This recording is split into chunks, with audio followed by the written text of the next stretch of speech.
Ada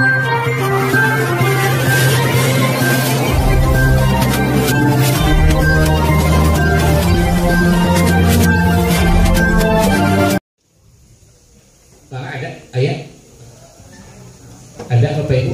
Mangga Pak. Langsung saja Pak, kaitan dengan barang jual beli Pak. Misalkan kendaraan roda 2 atau roda 4, itu kan harus dilaporkan Pak. Ya. Padahal kan itu barang jual beli. Gimana itu? Terima kasih. Bapak punya toko? Bukan, misal jual beli motor atau jual beli mobil gitu Pak. Ini kan barang harus dilaporkan, mungkin 2 bulan ke depan kan dijual. Oh iya. Kalau barang Bapak Ibu dilihatnya per 31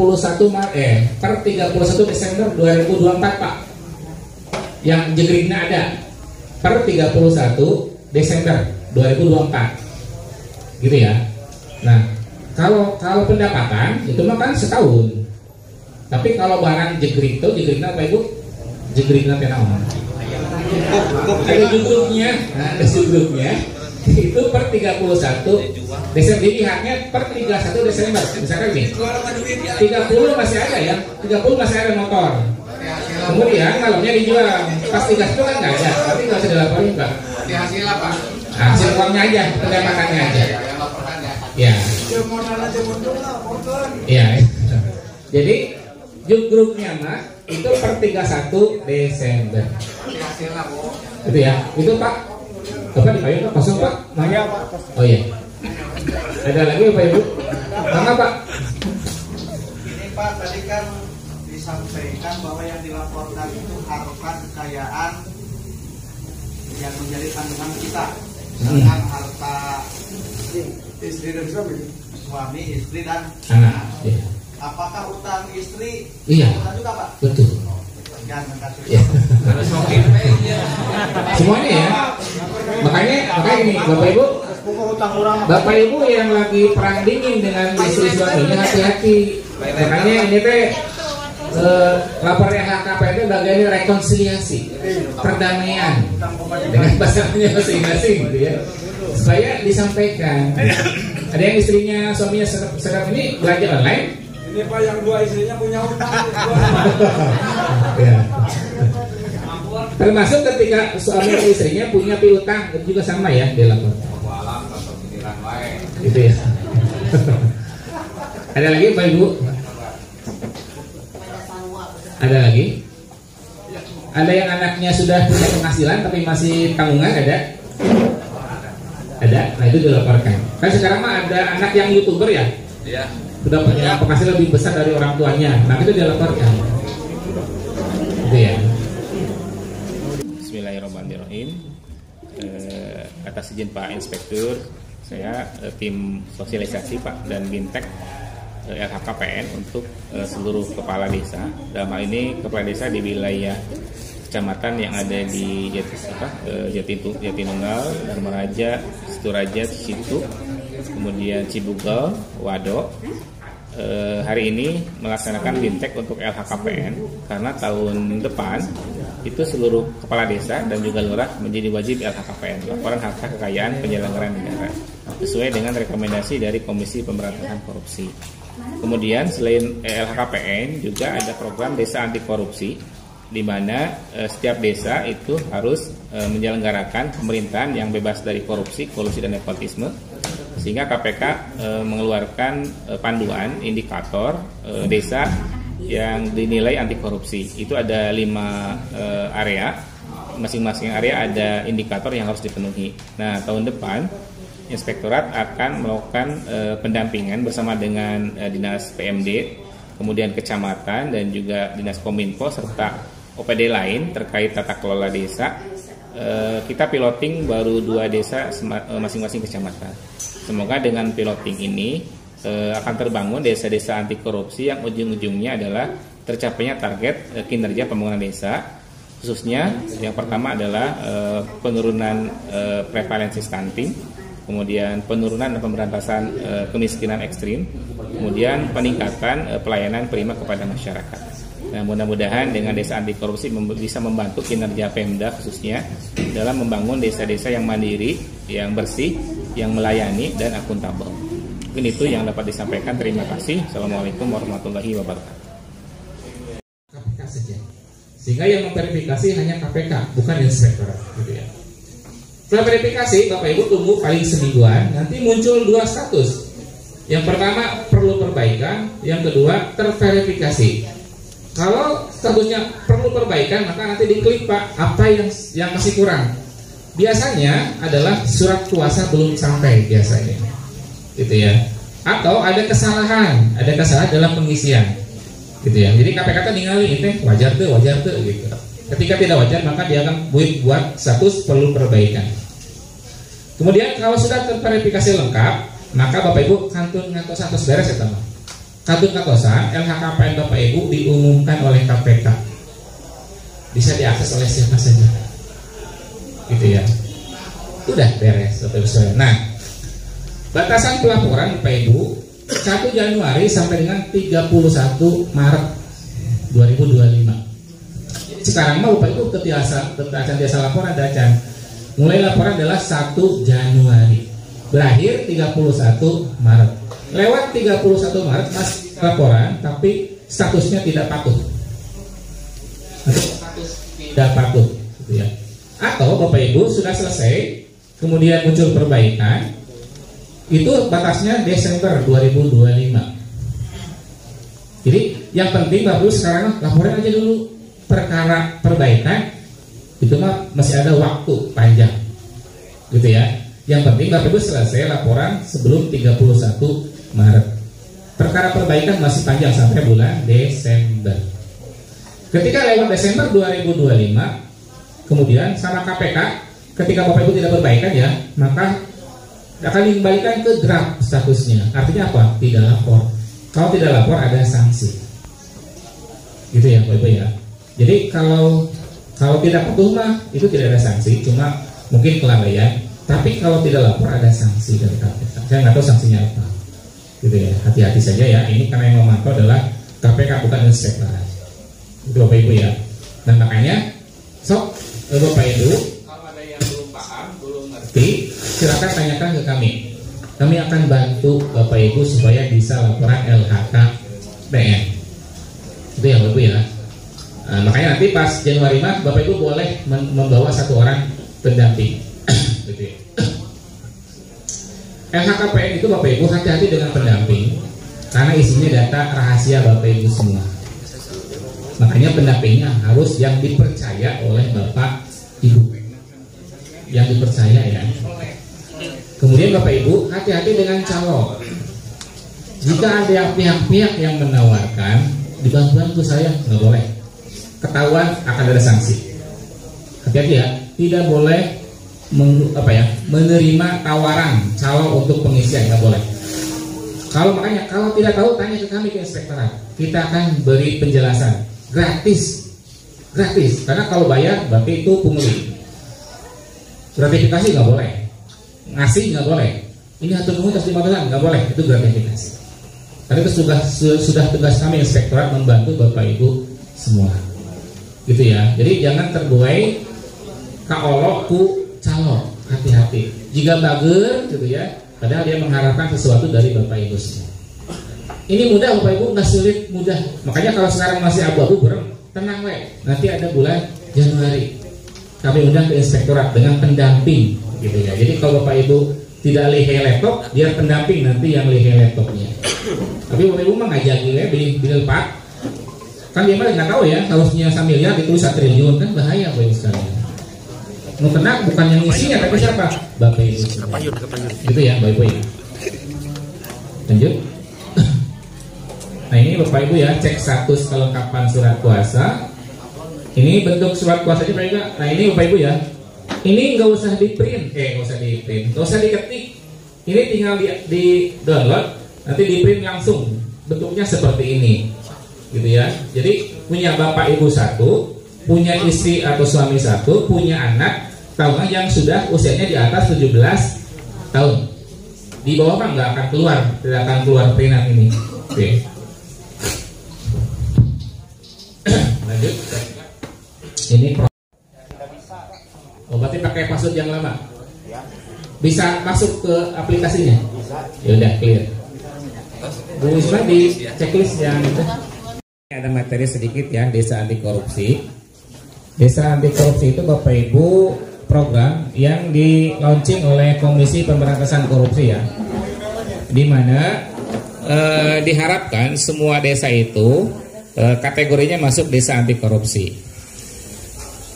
Tapi untuk tahun depan kita hanya akan piloting dulu ya. Jadi kalau desa nama semua desa anti korupsi, cuma untuk pendampingan kita piloting 2 desa tiap kecamatan, gitu ya. Jadi 2 desa tiap kecamatan kita akan dampingi fasilitasi selama tahun 2025. Desa yang tidak kita dampingi berjalan sesuai dengan program zona integritas desa yang sudah ada. Karena sebetulnya desa anti korupsi itu hampir sama dengan zona integritas desa. Hanya ada beberapa area yang sedikit berbeda gitu ya.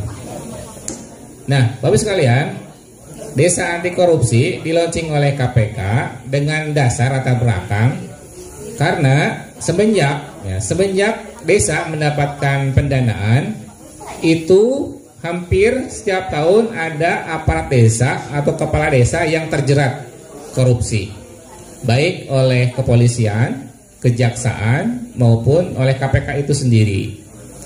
Nah, sehingga KPK menganggap ini perlu ada peningkatan kapasitas gitu ya di tingkat desa, supaya tidak ada lagi perangkat desa atau kepala desa yang terjerat tindak pidana korupsi gitu ya. Jadi Bapak Ibu, isi DAK jangan disamakan dengan ZI. Bapak Ibu, ZI desa apa isinya? Ada berapa area? ZI desa ada berapa area? Ada yang tahu nggak? Tapi sudah dapat nilai ZI desa? Belum? Nah, makanya kalau DAK itu bukan nilai-nilaian, bukan epiden-epidenan, bukan. Tapi bagaimana kita bisa melaksanakan indikator yang ada di dalam desa anti korupsi.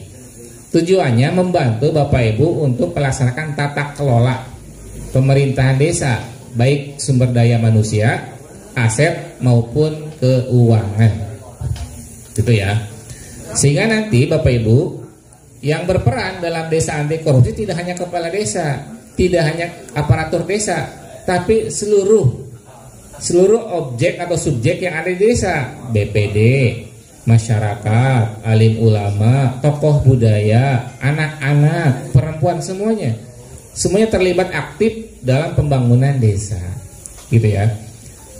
Karena Bapak Ibu banyak terjadi kasus korupsi di desa itu, kuncinya adalah kurangnya transparansi atau keterlibatan seluruh komponen di desa. Gitu ya. Jadi banyak aduan dumas ke APH atau ke siapapun biasanya karena tidak ada transparansi. Suuzon lah gitu ya, merasa suuzon karena tidak mendapatkan informasi ya. Belum ada Pak Ayo itunya materinya. Ada. Jadi ya. Gitu ya Bapak Ibu ya. Nah, saya tanya Bapak Ibu yang ada di sini, siapa yang mau menjadi desa anti korupsi yang kami dampingi? Siap kecamatan 2 desa. Ada yang mau nggak? Siap ya? Siap ya, harus siap semuanya gitu ya, harus siap semuanya. Nah, karena Bapak Ibu ini mah bukan nilai-nilai yang kata Bill Gates, ini mah nanti didampingi, difasilitasi supaya mencapai indikator desa anti korupsi. Nanti yang menilainya KPK. Jadi hasil pendampingan kami Bapak Ibu dinilai oleh KPK. Tapi sebelum oleh KPK akan oleh provinsi dulu, ya, oleh provinsi dulu. Nah, Kabupaten Sumedang Bapak Ibu sudah mengirimkan dari tahun 2023, kemudian sekarang 2024 sudah mengirimkan, tapi belum ada yang lolos. Tahun sekarang Dharmawangi Pak di Tomo itu tidak lolos, gitu ya. Karena proses pendampingannya itu tidak sesuai dengan standar, langsung dipilih, tidak diidentifikasi dulu kelemahannya apa. Karena kelemahan itulah yang akan kami bantu fasilitasi. Misalkan, ini salah satu indikatornya ya. Jadi desa-desa itu sudah SPBE, sudah terdigitalisasi. Ketika Bapak Ibu belum ada digital di desa, kita akan bantu dengan dinas Kominfo Sanditik. Misalkan Bapak Ibu untuk pelaporan pengaduan belum ada aplikasinya, kita akan buat dengan Kominfo Sanditik. Bapak Ibu belum punya pengukuran kinerja secara digital, kita akan bantu dengan Diskominfo Sanditik. Gitu ya. Jadi emang enak sih Bapak Ibu kalau sudah DAK, nanti fasilitas Bapak Ibu akan lengkap di desa. Karena akan dibantu oleh level Pemda. Gitu ya. Jadi harusnya mau sih, harusnya gitu ya. Harusnya. Tapi ini mah kembali ke Bapak Ibu kepala desanya gitu ya. Kita sambil buka nih materinya ya. Kemudian Bapak Ibu, poin terpenting dari DAK adalah proses perencanaan penganggaran tahunan. Itu dilaksanakan dari mulai musrenbang dus ya. Ada kan musrenbang dusun ya, sampai musrenbang des. Nah, itu dilaksanakan sesuai dengan aspirasi masyarakat. Jadi bukan hanya formalitas, ngademel musrenbang tapi terus aya kegiatan mah. Tidak seperti itu. Apalagi pas gaduh titipan kedayai A B C D ya, tidak seperti itu. Tapi betul-betul aspirasi masyarakat sesuai dengan kondisi kebutuhan saat itu. Gitu ya. Sehingga diharapkan setiap aset keuangan yang dilaksanakan oleh desa itu bisa optimal, efisien, membantu tujuan pembangunan desa. Bapak Ibu, ada berapa tujuan pembangunan desa? Yang apa? Apa aja Bu? Pelayanan publik, prima ya, kemudian apalagi? Penurunan kemiskinan ya, terutama yang ekstrim. Ada yang masih ekstrim di sini Bapak Ibu? Ada, masih banyak. Hah? Dihabiskan, maksudnya dihabiskan tuh gimana?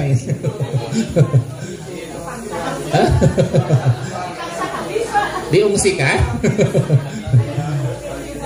Indikatornya apa? Penghasilan katanya ya? Berarti dibantu penghasilan gitu ya? BLT. Sampai kapan? Ya itulah, kita tuh senang yang instan-instan ya. Padahal harusnya kan dia jadi mandiri gitu ya. Kan Bapak Ibu harus menganalisis dulu kenapa dia miskin.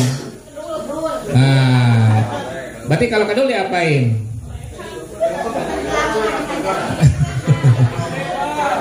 Gini Bapak Ibu ya, saya pernah kunjungan cek fisik lah, bukan di wilayah ini sih, di kecamatan yang lain.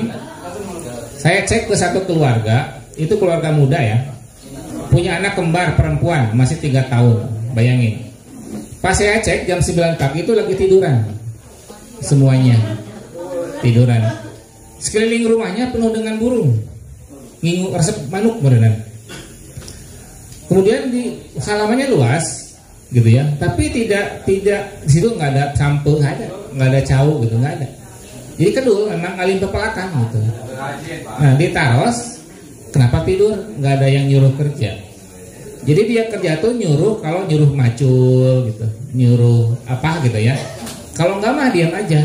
Padahal dia punya halaman luas gitu ya. Bisa kan minggu hayam, bisanya minggu naon, tentang manuk lah, kecuali manuknya di kembang biakan kemudian dijual. Tapi kalau untuk hobi mah ya satu aja. Ini mah sekeliling rumahnya itu penuh dengan manuk. Hari budaknya, bayangin, anaknya kembar 3 tahun itu tidak lurus, aduh kasihan. Saya yakin dia akan menghasilkan stunting nantinya ketika dia dewasa, gitu, karena tidak terpenuhi nutrisinya dan sanitasinya buruk ya rumahnya. Itu padahal gede rumahnya, gitu. Itu ya Pak Ibu ya. Ini ada musik, ya. Itu ya Pak Ibu ya. Jadi desa anti korupsi itu membantu pencapaian tujuan pembangunan desa di Bapak Ibu semua. Syaratnya Bapak Ibu, syarat desa anti korupsi tidak boleh ada mensrea. Itu mensrea, niat ingin korupsi pas perencanaan. Syaratnya itu.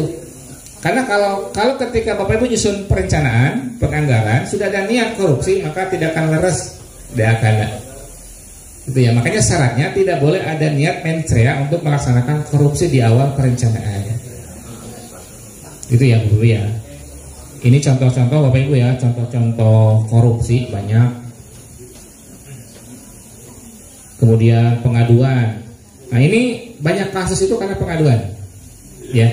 Banyak kasus karena pengaduan. Pengaduan muncul itu karena Bapak Ibu tidak memfasilitasi pengaduan internal. Sehingga akhirnya pengaduannya kemana? Keluar. Harusnya kan kalau ada masyarakat mengadu kemana Bapak Ibu? Ke Bapak Ibu harusnya, supaya ada penyelesaian. Tapi karena disumbat medianya atau rapisieun, karena sudah ada intimidasi sehingga dia keluar. Kalau saya keluar menyelesaikan masalah nggak menyelesaikan, riweuh aya. Gitu ya. Nah makanya Bapak Ibu sampaikan ke masyarakat, kalau ada yang tidak puas sok ke kami. Kalau takut ke kami sok ke inspektorat. Sok ke inspektorat, jangan di luar inspektorat. Karena kalau inspektorat masih sifatnya adalah itu Bapak Ibu ya. Ya, jadi ini hal yang riskan lah gitu ya. Makanya Bapak Ibu jangan menutup media pengaduan internal, harus dibuka supaya itu kemana wae pengaduannya. Gitu ya. Kemudian Bapak Ibu ini sudah tujuannya sudah ya tadi ya. Jadi pertama menyebarluaskan tentang pentingnya integritas Jumat bersepeda kakak tadi ya. Memperbaiki tata kelola desa, memberikan pemahaman, peningkatan peran dan masyarakat dalam pencegahan korupsi, dan mensinergikan pemberantasan korupsi antara KPK, Pemprov, dan Pemkab, mendorong peran aktif pengawasan dari inspektorat daerah.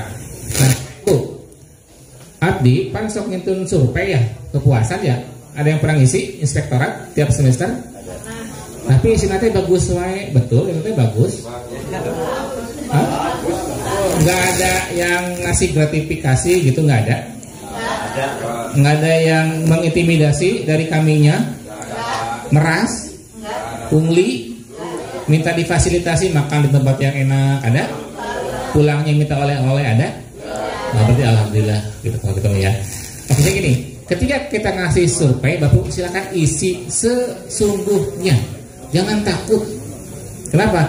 Karena kami, Pak Inspektur, ingin membersihkan internal dari oknum-oknum yang memanfaatkan kewenangan inspektor. Kita tidak mau hari Bapak Ibu kudu sae, ternyata di kami masih ada oknum. Kan, ya, laporannya jujur. Terus terang, tiap tahun bagus wae. Alhamdulillah ya, alhamdulillah saya. Tapi jangan sampai itu hanya kamuflase. Karena takut diintimidasi dan sebagainya. Takut nggak diintimidasi Bapak Ibu? Nggak boleh ya, nggak boleh. Makanya kalau kami kasih survei tidak ada nama kan di situ.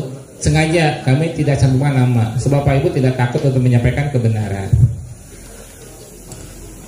Nah Bapak Ibu ini apa ya isinya ya? Ini tidak sama dengan di JRI sebetulnya Bapak Ibu ya, sama. Cuma di sini ada kearifan lokal, partisipasi masyarakat gitu ya. Bedanya itu saja. Di Bapak Ibu masih ada SD ya? Di desa Ibu ada SD, sekolah dasar. Nah di sana Bapak Ibu harus diterapkan tadi kejujuran yang Jumat bersepeda kakak. Murid-murid SD di desa Bapak Ibu itu diharapkan 0% nyontek. Karena menyontek itu bagian dari korupsi nantinya. Maka Bapak Ibu kepala desa suka masuk ke SD nggak? Nah sekali-kali coba Pak sampaikan. Boleh, nggak apa ketika samen kasih pidato, sampaikan adik-adik, anak-anakku tersayang, jangan menyontek. Tahu nggak tuh siapa koruptor itu? Siapa koruptor? Itu karena menyontek awalnya, gitu ya, gitu Bapak Ibu ya.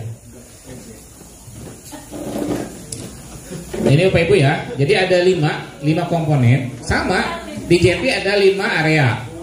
Di DAK ada 5 komponen. Yang samanya mana JTI dengan DAK, Desa Anti Korupsi? Ini Bu, pengawasan, kemudian pelayanan dan tata laksana. Itu kan sama kan dengan JTI. Yang bedanya adalah partisipasi masyarakat dan kearifan lokal. Bapak Ibu kan ada kesenian ya, ada budaya. Sudah menerapkan anti korupsi nggak di situ budayanya? Yang 9 tadi Jumat bersepeda kakak. Nah coba Bapak Ibu dalam pentas budaya itu dimasukkan 9 karakter tadi integritas. Jujuran, mandirian, kerja keras, sederhana, keberanian, itu disampaikan di situ. Gitu ya. Sehingga nonton seni teh sanes resep unggul, tapi ada nilai-nilai yang kita bawa. Ini Bapak Ibu komponennya banyak ya. Jadi ada 5 komponen. Yang pertama nih, komponen 1, tata laksana. Ada tidaknya perdes, peraturan desa atau keputusan desa tentang SOP, perencanaan, pelaksanaan, penatausahaan dan pertanggungjawaban APBDes, ada nggak? Ada SOP-nya? Ada yang enggak? Harusnya ada atau enggak? Harusnya ada, wajib itu sebetulnya. Kenapa ada SOP? Karena SOP itu standar Pak Ibu. Kalau di luar itu berarti menyimpang. Kemudian SOP itu untuk membentengi dari eksternal, dari pihak luar yang ingin memaksakan. Maka ada SOP. Jadi dengan SOP kita bisa melaporkan ketika ada pelanggaran. Karena jelas yang dilanggarnya apa, yaitu SOP-nya. Tapi kalau Bapak Ibu tidak punya SOP nanti akan kesusahan. Standarnya mana? Itu ya, maka wajib Bapak Ibu SOP dalam proses perencanaan, pelaksanaan, penatausahaan dan pertanggungjawaban APBDes. Bapak Ibu kan ada pendamping desa ya? Suka ngajarin bagaimana buat SOP gitu. Hah? Enggak. Terus ngawan wae kerjanya. Pami kecamatan mau nep ke desa, suka dimonep nggak? Ada SOP nggak gitu? Enggak ya. Kalau Bapak Ibu ingin tahu SOP, suka dikasih tahu sama PMD kecamatan. Cara buat SOP teh kumaha, dikasih tahu. Belum ngerti. Nah nanti Bapak Ibu dengan DAK, salah satunya nanti kita akan minta PMD untuk membuat bukan contoh ya, template SOP yang baik dan benar seperti apa. Gitu ya. Jadi lebih tertib nantinya. Kemudian ada tidaknya keputusan atau peraturan desa SOP tentang mekanisme pengawasan dan evaluasi kinerja perangkat desa. Ada nggak? Perangkat desa suka dimonep kinerjanya? Ada. Ada PK-nya? Perjanjian kinerja. Nah, ada targetnya? Apa targetnya? Hah? Contohnya satu, apa targetnya perangkat desa? Katanya ada. Tapi ada lah tentunya, ada kayaknya. Nah, kita cek ya. Nah kemudian ada tidaknya peraturan desa, keputusan desa tentang gratifikasi suap dan konflik kepentingan, ada nggak? Gratifikasi ada nggak tentang gratifikasi? Nggak boleh nerima atau mengasih hadiah, ada nggak? Pami audit sok dipasihan hadiah tuh. Audit nih, inspektorat datang. Cius. Cius. Uihna dipasihan gula, putih, cau. Oh, kari panoka. Oh, boleh. Nah, tapi dengan DAK kan tahu Pak batasannya berapa. Jadi yang sampaikan Pak Kowo itu kurang tepat, bukan 1 juta Pak, tapi di bawah 200.000. Tapi nggak boleh uang nggak boleh loh, uang nggak boleh. Masih ada uang rokok? Masih ada uang rokok nggak? Nggak boleh Pak. Yang pertama rokok buat tidak sehat. Uang transport, ada nggak uang transport? Nggak ada, nggak ada ya. Uang cinta ada, uang cinta. Nggak boleh Pak, jangan dibiasain Pak. Kalau masih ada yang memaksakan harus ada uang-uang itu, laporkan ke kami. Sekarang Pak Inspektur lagi menggodok ya Bu Isma ya, kode etik pengawasan. Nanti akan sangat tegas. Ketika ada Bapak Ibu yang mengadukan ke Pak Inspektur, Pak si A pas ngaudit nyungkeun A B C D, wah itu bisa dicabut Bapak Ibu fungsional pengawasannya, auditor sama P2-nya. Jadi stop kan, mau saja angkat beli. Gitu, makanya hati-hati ya. Jadi kalau Bapak Ibu sayang kepada kami, auditor dan P2, jangan ngasih. Kalau sayang, Kalau mau mencelakakan silakan kasih.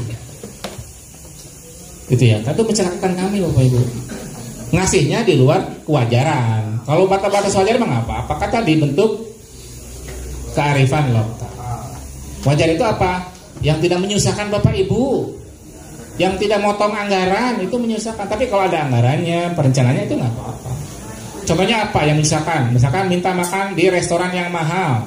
Ada nggak Bapak Ibu di perencanaan Bapak Ibu? Mami di restoran A, nggak ada kan? Ada standarnya kan? Ya itulah yang dikasihkan. Nah, ngaliwat nggak apa-apa asal tidak menyusahkan Bapak Ibu dan tidak dibiasakan Bapak Ibu. Kenapa? Kalau dibiasakan nanti nagih Pak. Jadi gratifikasi itu kalau dibiasakan nantinya menjadi pungli. Kalau pungli nanti akan berbuat tidak baik ke Bapak Ibu sekalian. Biasanya masuk ngaliwat ke dia teh. Mah teu aya keun ku saya mah dibeakeun sia. Itu nantinya. Gitu Bapak Ibu. Maka jangan sekali-kali membiasakan. Nantinya nagih Bapak Ibu. Betul. Nagih, jangan dibiasakan ya. Suap nggak ada ya, kalau suap ya. Bapak pernah nyuap auditor? Itu mana lo batin? Tong atuh, iya lumayan dia kang piknik, piknik. Nggak ada ya? Hati-hati ya, karena suapnya sudah pidana tuh. Konflik kepentingan itu ini apa ya? Punya saudara gitu. Jadi auditornya saudara gitu, atau P2-nya saudara gitu. Sehingga melindungi. Itu nggak boleh. Tidak profesional kalau seperti itu. Dan Pak Inspektor juga kalau tahu akan di SP-an. Nggak boleh. Gitu ya. Misalkan saya punya saudara di desa Bapak. Ketika saya audit, pasti saya akan di SP-in ke desa Bapak. Karena ada BK benturan kepentingan. Nggak mungkin kan ngejelek-jelekin, nggak mungkin. Itu ya Pak Ibu ya. Nah, betul Pak. Kemudian pengawasan tadi ya. Bapak Ibu suka monep mandiri udah ya? Triwulan, bulanan sudah ya? Monep ya. Jadi monep itu pengendalian Bapak Ibu. Pilih terlalu rusak, maka dikendalikan dulu gitu ya. Kemudian syaratnya Bapak Ibu tidak ada aparatur desa yang terjerat korupsi selama 3 tahun. Ada nggak desa Bapak Ibu yang ada kasus korupsi 3 tahun ke belakang? Nggak ada ya, alhamdulillah. Aman ya. Kemudian layanan pengaduan masyarakat disediain. Survei kepuasan masyarakat dilaksanakan tidak? SKM. Ada. Itu leres survei ke masyarakat. Manual kan memang barcode. Leres Pak Isial. Karena saya pernah ngecek SKM di desa tertentu, di kecamatan tertentu, dia manipulasi, bohong surveinya, diisian punya lira, betul, sehingga nilainya bagus. Kurang bagus, kecamatan kudu bagus, kecamatan kudu bagus, gacet pemkab kudu bagus. Hati-hati Pak, itu kebohongan publik, salah satu korupsi loh, hati-hati. Merekayasa laporan adalah salah satu korupsi. Nggak boleh ya. Ketika SKM harus real penilaian dari masyarakat. Kemudian keterbukaan akses ya. Bapak Ibu APBD suka dipublikasikan? Manual ada? Yang medsos ada medsos? Sip, kalau seperti itu ya. Sip. Kemudian ada SPM desa ya, standar pelayanan minimal desa ada kan? Ada nggak? Tahu nggak? Wajib itu deh. Standar minimal desa itu wajib. Namanya kayak standar minimal, berarti minimal tuh wajib ada. Gitu. Cek lagi Bapak Ibu, sudah terpenuhi belum SPM desanya? Itu teh Permendagri ya, Permendagri kalau nggak salah ya rujukannya untuk SPM desa. Kemudian medsos ada ya Bapak Ibu ya. Ada yang belum punya medsos? Media sosial. Punya semua ya? Nah, tidak kalau belum ya. Maklumat pelayanan ada? Ditempel? Di mana? Di dapur? Di depan? Kelihatan? Burem?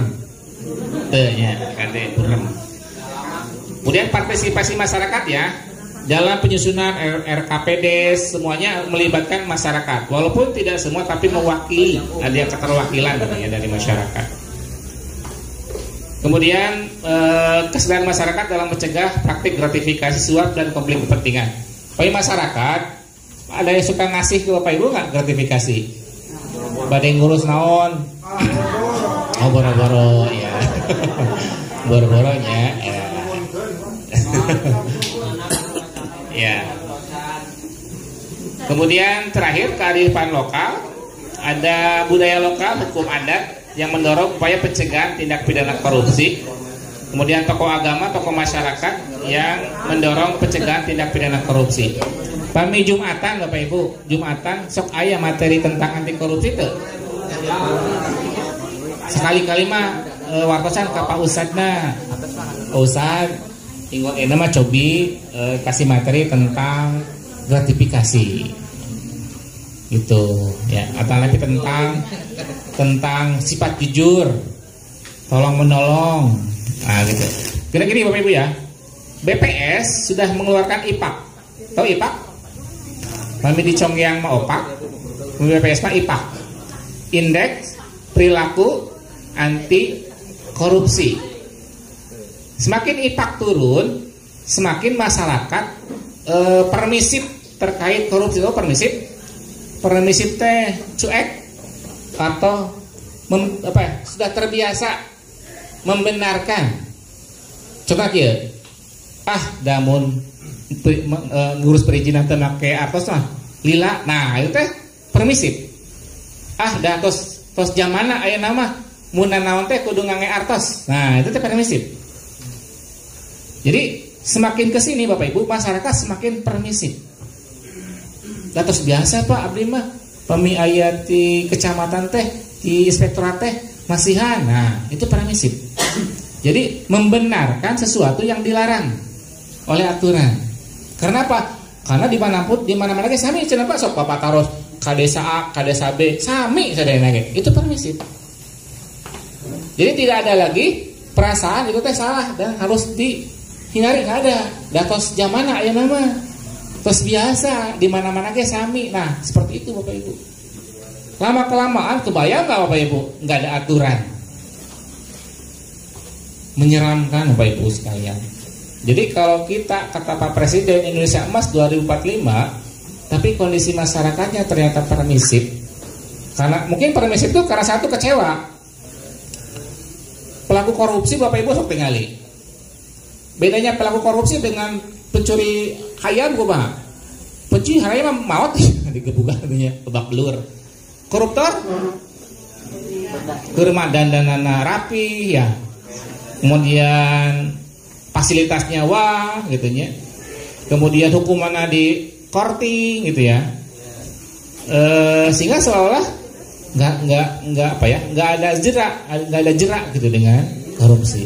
Apalagi banyak narapidana koruptor yang bisa menjabat ke jabatan-jabatan publik. Mengerikan gitu. Padahal koruptor itu Bapak Ibu hukumannya sama dengan terorisme, extraordinary crime. Apa extraordinary crime? Kejahatan luar biasa.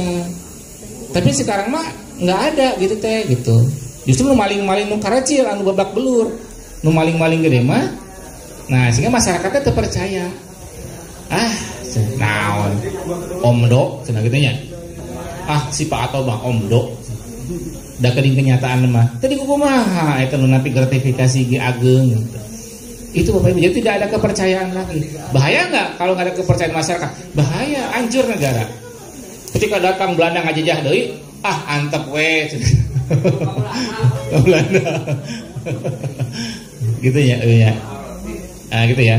Nah, sehingga Bapak Ibu diharapkan dengan DAK semuanya berperan serta. Tokoh agama, tokoh masyarakat, anak-anak, perempuan, orang tua semuanya berperan serta membangun desa. Kan desaku yang aku cinta kan ya? Desaku yang ku cinta. Sayang tuh Bapak Ibu sareng desana. Ayo makan sok Bapak Ibu. Abdi we gaduh desa. Gaduh desa ya. Tadi abdi gaduh balong. Cayan tiap tahun mah garing. Teu kacayan. Gaduh sawah tadi mah hejo ngemplok gaduhnya garing teh cayan. Di ayeuna mah desa teh bukan tambah subur, tambah gersang. Keur mah pemuda-pemuda aralim lungsur ke sawahnya, lungsur ke kebon gitu, lebih baik kerja di kota gitu. Terus saya nu bade ngabangun desa, ngimpor we Pak di Cina gitu. Nah, kontennya banyak tuh, rame tuh, kayak petani nu pertanian memberikan alit penghasilannya, buat konten kreator, penghasilan kan bisa tiap bulan sebenarnya di YouTube. Tapi karena ada godaan judinya, tenging we tewa ku polisi karena promosi judi online. Gitu ya. Ini satu dampak negatif Pak. Ketika SPBE masuk ke desa, maka hati-hati dengan dampak negatifnya. Makanya jaga Bapak Ibu sebagai perangkat desa, jaga masyarakatnya, jangan sampai terpapar konten negatif, gitu ya. Gitu Bapak Ibu ya. Nah, strategi pemberantasan korupsi ada 3. Pendidikan, pencegahan, penindakan. Itulah pendidikan mah sanes urusan orang, eta mah APH. Orang mah di pendidikan dan pencegahan. Pencegahan mah nu DAK tadinya bagaimana tidak boleh ada peluang korupsi di pemerintahan desa. Kami pendidikan mah tadi lewat sekolah, lewat madrasah, lewat Karang Taruna, lewat kader desa kan itu ya, ada KB, ada apa, masuk di situ gitu. Menerapkan 9 tadi karakter Jumat bersepeda kakak. Itu ya Pak Ibu ya. Itulah paling tadi banyak Bapak Ibunya. Jadi sok siapkan 2 desa tiap kecamatan gitu ya untuk piloting. Kalau pelaksanaan semua, tapi cuma kita piloting pembinaan 2 desa dulu gitu ya tiap kecamatan. Kemudian Bapak Ibu yang perlu juga ini ya Bapak Ibu ya, kemarin kan tanggal 9 Hakordia, Hari Anti Korupsi Sedunia. Bapak